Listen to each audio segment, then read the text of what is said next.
नमस्कार मंडळी, कशा आहात तुम्ही सर्व? आय होप की तुम्ही सर्वजण मस्त आणि मजेत असाल. गेले मला वाटते 1 ते दीड महिना झाला असेल आपले व्लॉग व्हिडिओ एकही आला नाही. शॉर्ट व्हिडिओ मी टाकत होते पण फ्रिक्वेंटली कधीतरी. त्याचं कारण मी एका शॉर्ट व्हिडिओमध्ये दिलं होतं की खूप जास्त मला बंबार्डिंग झालं होतं. शिवणकाम करू की घरचं काम करू की रामला पाहू, आणि खूप साऱ्या जबाबदाऱ्या येऊन पडल्या आणि त्या एकटीने हँडल करायचं म्हटलं की मला खूप जास्त डिफिकल्ट होत होतं. पहिली गोष्ट तर रामकडे इतकं दुर्लक्ष होत होतं कारण की माझी चिडचिडीच प्रचंड वाढली होती. काम वाढलं की आपोआप मग मुलांवरती सुद्धा चिडचिड होते. बऱ्यापैकी तुमचं सुद्धा असंच होत असेल मला माहिती आहे. तसंच काहीशा फेजमधून मी जात होते. त्यामुळे मग मी काय केलं, सोशल मीडिया जे होतं ते थोडे दिवस थांबवलं. म्हटलं नाही, त्याला प्रॉपर अटेन्शन देणं खूप गरजेचं आहे. आणि तो गावाकडे जसा राहून आला होता ना, तेव्हापासून मग त्याला काय व्हायचं, खेळायला कुठेतरी घेऊन चल किंवा त्याच्यासोबत खेळ, ह्या सर्व गोष्टींची त्याला सवय झाली होती. आणि मग मला काय व्हायचं, कामाचा लोड वाढला की मग एवढा वेळ मुलांना थोडीच आपण देऊ शकणार आहे. सकाळ दुपार संध्याकाळ आपण तर त्यांच्या पाठीमागत असतो. त्यांचं जेवण असेल, त्यांचं उरकून देणं असेल, ह्या साऱ्या गोष्टी ते सर्व मी करत होते. पण त्याला कुठेतरी तो लोनलीनेस म्हणतो ना आपण, तो खूप जास्त जाणवत होता आणि मग त्याची किरकिर खूप जास्त वाढली होती. सो आय थॉट की सोशल मीडिया थोडे दिवस थांबूयात आणि त्याच्याकडे प्रॉपर लक्ष देऊयात. तसं तर मी काल त्याला सोडून आले गावाकडे. काल होता संडे आणि आज मंडेला हा व्हिडिओ शूट करते, जो की मी उद्याच मे बी लाईव्ह करेल जर एडिट झाला तर. कसं रुटीन होतं दिवसभराचं ते तुमच्याबरोबर शेअर करते. बरेच दिवस मला खूप साऱ्या कमेंट होत होत्या की ब्लाऊजच्या डिझाईन तरी ॲटलिस्ट शेअर करत जा. पण चला एक पोस्ट म्हणूयात किंवा मग काही जसं मला पॉसिबल होईल तशा गोष्टी मी नक्की शेअर करेल. खूप ताईंच्या रिक्वेस्ट आहेत की तुम्ही ब्लाऊजचे कटिंग स्टिचिंगचे व्हिडिओ टाका, पण पहा कुठेतरी जा आणि त्या गोष्टीमध्ये खूप वेळ जातो हा. जसं की आपण म्हणतो कटिंग स्टिचिंगचे व्हिडिओ प्रॉपर ॲडजस्टमेंट करणं, तो अँगल व्यवस्थित पाहणं, त्यानंतर मग व्हॉइस ओव्हर देणं, ह्या गोष्टी मला खूप जास्त हेक्टिक वाटतात आणि सवय पण नाही राहिली. जर डेली आपण व्लॉग शूट करतोय आणि एडिट करतोय तर मग काय वाटत नाही, पण कुठेतरी गॅप पडला ना मग गोष्टी पाठीमागे पडायला लागतात आणि मग खूप जास्त वेळ लागून जातो. पण बऱ्यापैकी मी आता प्रयत्न करेन की राम गावाकडे आहे त्यामुळे ती एक जबाबदारी माझी कमी झाली. त्यामुळे मग आता सोशल मीडियाकडे थोडंसं लक्ष देईल, जिथे की व्हिडिओ वगैरे मी टाकत असते तिथे. बाकी पोर्टरबद्दल जी काही माहिती आहे ती मी शॉर्ट व्हिडिओमध्ये दिली, तिथे नक्की तुम्ही चेकआउट करा. आणि चला आता मी काही ब्लाऊज जे शिवलेले आहेत ते तुमच्याबरोबर शेअर करते. 3 ते 4 दिवसाचं माझं ते काम असेल, जे की एका व्हिडिओमध्ये मी तुम्हाला दाखवते. काही डिझायनर आहेत, काही सिम्पल आहेत. हुक बसवण्यासाठी मी बाहेर दिले होते, मला वाटतं जवळ 8 का 9 ब्लाऊज होते, की कमी असतील मे बी, मी अजून काउंट करून नाही पाहिलं. रात्री रामला जसं आम्ही सोडून आलो तसं 10 सव्वा 10 मला वाजले होते. तर त्यांच्याकडून ते ब्लाऊज घेतले आणि त्यानंतर घरी आले. तर ते ब्लाऊज पण मी पाहते कोणत्या कस्टमरचे झाले, त्यांना अजून इन्फॉर्म पण मी नाही केलं कारण की घरी गेले होते, त्यामुळे थोडंसं झालं शेड्यूल अलीकडे पलीकडे. बाकी मग तुम्हाला कोणत्या टॉपिकवरती व्हिडिओ जास्त पाहायला आवडतील, कामाचं मॅनेजमेंट असेल किंवा मोटिवेशनल असतील किंवा मी सर्व घरातल्या गोष्टी मॅनेज करून शिवणकाम कसं करते यावरती जर पाहायचं असेल तर नक्की मला कमेंट करून सांगा की कशा रिलेटेड तुम्हाला व्हिडिओ पाहायला आवडतील. थंडी इतकं जास्त वाजते नाही की जी काही आपली टंग असते ना ती स्लिप होते, त्यामुळे शब्दांमध्ये थोडासा अवमेळ होतोय, सो समजून घ्या. चला आता ब्लाऊज कशा पद्धतीने मी स्टिच केले ते डिझाईन तुम्हाला दाखवते. चला आता सकाळपासूनचं तुम्हाला काम दाखवते की कोणकोणतं काम मी आवरले. आता इथं जो काही बाल्कनीचा डोर आहे ना तो ओपन ठेवला, त्यामुळे बाहेरचा व्हॉइस होऊ शकतो, पण नंतर व्हॉइस ओव्हर करायला खूप वेळ जातो. त्यामुळे मग आता मी डिरेक्टली जे काही काम केलं ते तुम्हाला दाखवते. तर हे एक आरीवर्कचं ब्लाऊज आहे, ते मी कट करून ठेवलं आहे. आता स्टिच करायचे. एकाच क्लायंटचे 2 ब्लाऊज होते, एकावरती रेडीमेड आरीवर्क होता आणि एकावरती हे केलेलं आहे. आरीवर्कच्या ब्लाऊजला खूप वेळ जातो. आरीवर्कच्या ब्लाऊजची शिलाई मी किती घेते हे सुद्धा बऱ्याच वेळा तुम्ही विचारता. तर आरीवर्कच्या ब्लाऊजची शिलाई मी घेते 500 रुपये. त्यानंतर हे ब्लाऊज आहे 4 टक्स, तर त्यांचं हे एक ब्लाऊज आणि त्यानंतर मग हे एक ब्लाऊज जे की मी सकाळी लवकर मॉर्निंगला उठून रेडी केलं आहे. हे ब्लाऊजवरती रेडीमेड वर्क केलेलं होतं.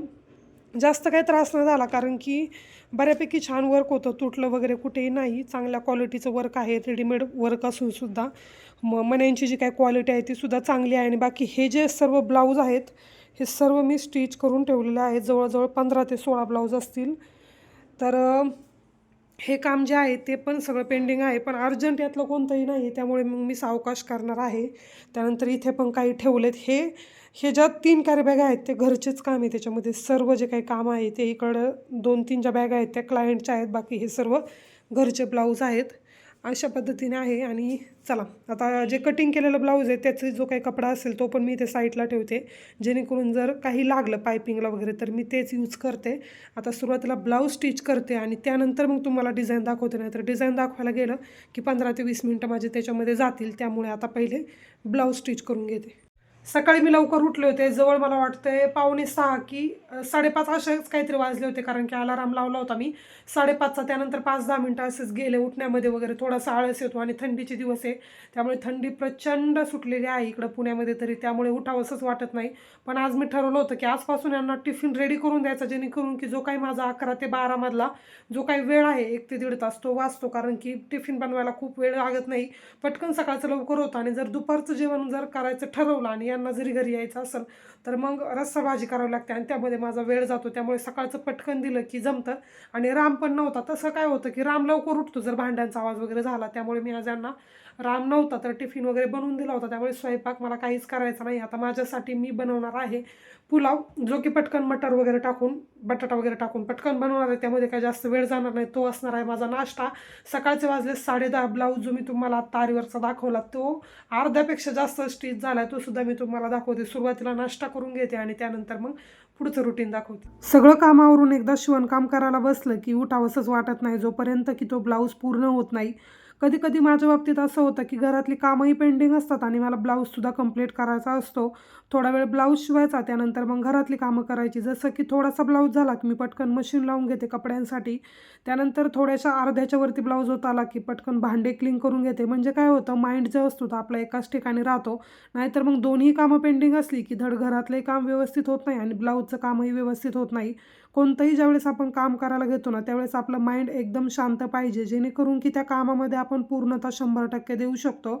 त्यामुळे मग असं काही हेक्टिक ब्लाऊज असलं ज्यावेळेस की आरीवर्कचा आहे किंवा डिझाईनचा असेल, असं करता करता माझा ब्लाऊजसुद्धा इथे तयार झालेला आहे. सो फायनली ब्लाऊज तयार झाला आहे. मूवी पण फिनिश आणि ब्लाऊज पण झाला आहे. वाजलेत दुपारचे 11:15, म्हणजे ऑलमोस्ट 12 वाजत आलेत. सो आता हा ब्लाऊज मी तयार केला आहे. आता बाकीचे जे काही हुक्स वगैरे असतील ते बसून घेण्याचं काम करते. 1-2 तास तरी माझे त्याच्यामध्ये जातील, कारण बरेच ब्लाऊज आहेत. 8 ते 9 ब्लाऊज आहेत आणि जे बाहेर करून आणले ते सोडून तेवढे ब्लाऊज तयार करायचे आहेत मला. आणि त्यांना बटन पण आहे आणि प्लस मला त्यांना काच पण करायचे आहे हातावरती, त्यामुळे वेळ जाणार आहे. सो चला आता ब्लाऊज तुम्हाला दाखवते की कशा पद्धतीने बनवला आहे. सो याला केलेला आहे आरी वर्क आणि अशा पद्धतीने मी इथं नॉट लावले, कारण पाठीमागं जी होती ती निघून गेली होती त्यामुळे. सो अशा पद्धतीचं हे वर्क आहे. मला सुद्धा माझी जी काही कलांजलीची पैठणी आहे ना त्यावरती सुद्धा वर्क करून घ्यायचं आहे.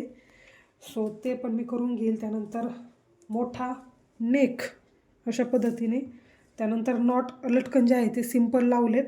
त्यानंतर स्लीव्जला सुद्धा सेम अशा पद्धतीनेच लावले. आता इथे जे होतं ना, स्लीवची जी काही लेंथ होती ना ती 10 सेंटीमीटर इतकी होती, पण कटिंगमध्ये माझ्याकडून काय झालं, म्हणजे तयार माझी 9.5ची होत होती. सो अर्धा इंचाचा फरक पडत होता, त्यामुळे मग मी अर्धा इंच जे काही ब्लाऊजचं एक्स्ट्रा फॅब्रिक होतं त्यामध्येच मॅनेज केले, नाहीतर मग हे अशा पद्धतीने आलं असतं. पण ठीक आहे, असं सुद्धा छान वाटतंय. लटकन वगैरे काहीच लावणार नाही मी. आणि त्यानंतर हा आहे याचा फ्रंट नेक आणि इथून आतमधून फिनिशिंग वगैरे सर्व तुम्हाला दिसत असेल. 4 टक्सचा ब्लाऊज आहे. पफ वगैरे एकदम छान आले आणि आपले जे काही पॅटर्न्स आहेत त्यावरूनच मी हे ब्लाऊजचं कटिंग केलं होतं. त्यांचे 2 ब्लाऊज होते, ऑलरेडी 4 होते, म्हणजे सुरुवातीला 4 होते, ते 2 मी कंप्लीट करून दिले होते, 2 राहिले होते. त्यानंतर हा लास्ट वन तर झालेला आहे ब्लाऊज. चला आता मी सर्व जो काही पसारा वगैरे तो पहिल्यांदा आवरून घेते आणि त्यानंतर मग हुक वगैरे बसवायला बसणार आहे.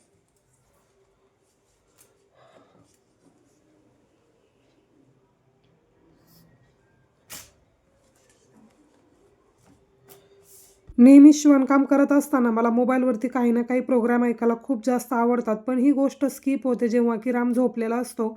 आणि राम ज्यावेळेस झोपलेला असतो ना त्यावेळेस कोणाचाही फोन येऊ किंवा मेसेज कॉल मी याला कशालाच रिप्लाय करत नाही. मोबाईल एकदम सायलेंट मोडवरती जातो, कारण की रामची झोप अशी आहे, चमचा जरी पडला ना तरीसुद्धा त्या आवाजाने राम उठतो. त्यामुळे मग मी काय करते, फॅन जो असतो ना तो एकदम स्पीडवरती ठेवते, त्यानंतर त्याला व्यवस्थित ब्लँकेटने कवर वगैरे करते, जेणेकरून की त्याला एक छान ऊब भेटेल आणि झोपसुद्धा व्यवस्थित होईल. पण आज काय राम नव्हता, त्यामुळे मग माझा सकाळपासूनच मोबाईलवरती काहीतरी ऐकून काम करण्याचं चालू होतं आणि मला त्याची आठवणसुद्धा खूप जास्त येत होती. मग म्हटलं चला त्यापासून थोडंसं डिस्ट्रॅक्ट व्हायचं असेल तर स्वतःला बिझी करून घेणंच खूप गरजेचं आहे. त्यामुळे ब्लाऊज शिवता शिवता मी एक मूव्ही लावला होता. मला लेटेस्ट मूव्ही असे जास्त काही एवढे भावत नाही, पण जे काही आपले फॅमिली ओरिएंटेड मूव्ही असतील, मग जसं की कभी खुशी कभी गम, मी इतका वेळा तो मूव्ही पाहिला पण तरीसुद्धा माझं मन काय भरत नाही आणि मी आजसुद्धा तोच मूव्ही सकाळपासून पाहतो. एवढे ब्लाऊज आहेत ज्यांना की मला आता हुक लुक दोन्ही पण करायचे आहेत. कधी कधी फिनिशिंगमध्ये इतका प्रॉब्लेम येतो ना मला, हुक लावताना सुद्धा जर कपड्याच्या वरती जर त्याचा धागा दिसला तर ते खूप इरिटेटिंग वाटतं आणि फिनिशिंग एकदम खराब दिसतं ज्यावेळेस हुक जे आहेत लावल्यानंतर वरती ब्लाऊजच्या दिसतं. पण आता होतं कधी कधी प्रॅक्टिस वगैरे नसली आणि कोणाला जर लावाय दिले आपण तर ते धागेवरती दिसतात, जे की मला अजिबातसुद्धा आवडत नाही. आता मी कशा पद्धतीने हुक लावते ना हे तुम्हाला लावून झाल्यानंतर दाखवते. एकही धागा तुम्हाला वरती पट्टीवरती दिसणार नाही, म्हणजे मेन फॅब्रिकवरती. तर अशा पद्धतीने हा एक ब्लाऊज, हा त्यांचा मी सकाळी शिवलेला, हे 2 ब्लाऊज, त्यानंतर हा 3, 4, 5, 6 आणि 7. आता 7 ब्लाऊजला मला हा जुना आहे त्यांचा मापाचा आहे हा. तर 7 ब्लाऊजला मला हुक लूक दोन्ही पण करायचेत आणि त्यानंतर ज्या काही ब्लाऊजला करून आणलेत ते तिथं ठेवलेत. त्यानंतर मला हे मशीनचे कवरसुद्धा घ्यायचेत, म्हणजे जे काही कॅप वगैरे रेडीमेड येतात त्या पद्धतीने, कारण की धूळ इतकी जास्त आहे ना आणि वरती फ्लॅट असल्यामुळे धुळीचं प्रमाण खूप जास्त आहे. त्यामुळे आता मी ते सुद्धा ऑर्डर करते. पाहूयात आता मिशोवरती सर्च करेल. लेट्स सी कशा पद्धतीने घेते ते तुम्हाला दाखवेलच पुढे व्हिडिओमध्ये. 12-1 नंतरच मी लगेचच हुक बसवण्यासाठी बसले होते आणि त्यामध्ये मला असं वाटलं की 1-2 तासामध्ये होऊन जातील आणि त्यानंतर मग मी परत स्टिचिंगच्या कामाला बसेल. पण असं काहीच झालं नाही. हुक लूक करण्यामध्ये माझा इतका वेळ गेला. एक मूव्ही तर माझा ऑलरेडी पाहून झाला होता. त्यानंतर मी एक पॉडकास्टसुद्धा पाहिला आणि त्यानंतर मग परत एक मी लेटेस्ट मूव्ही पाहायला सुरुवात केली होती आणि तो सुद्धा ऑलमोस्ट फिनिश होत आला होता. तरीसुद्धा माझं हे काम काही आवरलं नव्हतं आणि हे काम खरंच इतकं जास्त लेंदी आहे की नकोच वाटतं. आणि जो काही मूव्ही मी आधी पाहिला होता कभी खुशी कभी गम, तो पाहून माझी इतकी हालत बेकार झाली होती. म्हणजे मला असं वाटतं की मी जे काही मूव्ही वगैरे पाहते ना त्यामध्ये काही इमोशनल सीन आले ना माझ्या डोळ्यातून आपोआपच पाणी येतं. तुमचंसुद्धा असं होतं की मला नक्की कमेंट करून सांगा. कोणताही मूव्ही असो, थोडंफार काहीतरी झालं किंवा बॅकग्राऊंडचं म्युझिक मला खूप जास्त इमोशनल वाटलं की माझ्या डोळ्यामध्ये आपोआप पाणी येतं. चला आता जे काही काम मी हाती घेतलं होतं ते तर काही कंप्लीट झालं नाही. आता नेक्स्ट कामाकडे आपण वळूयात. इव्हिनिंगचे वाजलेत 5 आणि मी कंटिन्यू, मला वाटतंय एक 1 वाजल्यापासून तरी बसवत असेल, 1-1:15च्या दरम्यान झालं असेल तेव्हापासून मी हुक बसवते आणि अजूनसुद्धा माझं आवरलं नाही. आणि जे मी बाहेर बसवायला दिलो ना त्यांची जे काही प्रिन्सेस कट असतो फ्रंट साईड त्याचीसुद्धा हातशिलाई बाकी, म्हणजे त्यांनी केलीच नाही. त्यांना फक्त मी बॅक साईड आणि हुक सांगितलं होतं, पण माझ्या जास्त लक्षात आलंच नाही की प्रिन्सेस कट आहे आणि त्याला समोरून सुद्धा हातशिलाई लागेल. आता ते सुद्धा मला करायचं, म्हणजे मला इतकं जास्त हेक्टिक झाले ना, म्हणजे आता आजचा संपूर्ण दिवस जो आहे तो हुक आणि लूक करण्यामध्ये जाणार आहे माझा पूर्ण, ज्याचा की मला प्रचंड कंटाळा आहे. आणि आत्ता मला जायचं आहे बाहेर. एक्झॅक्टली 5 वाजायला 5 मिनटं कमी आहे. त्यामुळे आता मी पटकन आवरते आणि जाते बाहेर. ते काम खूप महत्त्वाचं आहे, कारण बरेच दिवस झाले ते रखडले आणि राम असल्यामुळे मला जाता येत नव्हतं. स्वतः राम पण नाही, त्याच्यामुळे मी पहिले जाऊन येते. चहा वगैरे घेतला आहे आणि आल्यानंतर काहीतरी स्नॅक वगैरे बनवेल, कारण की मला भूकसुद्धा खूप प्रचंड लागली. पण सुरुवातीला जाऊन येते. सो चला आता मी निघाले होते बाहेर आणि असं होतं माझं काहीसं दिवसाचं रुटीन. खूप दिवसानंतर व्लॉग अपलोड केला आहे. कसा वाटला ते मला नक्की कमेंट करून सांगा. आणि हो, आवडलं असेल तर नक्की लाईक करा आणि आपल्या चॅनलवरती जर तुम्ही नवीन असाल तर प्लीज चॅनलला सबस्क्राईब करा. आपण भेटूयात अशा छानशा नवीन व्लॉगमध्ये. तोपर्यंत तुम्ही सर्वांनी स्वतःची काळजी घ्या. So take care friends and bye.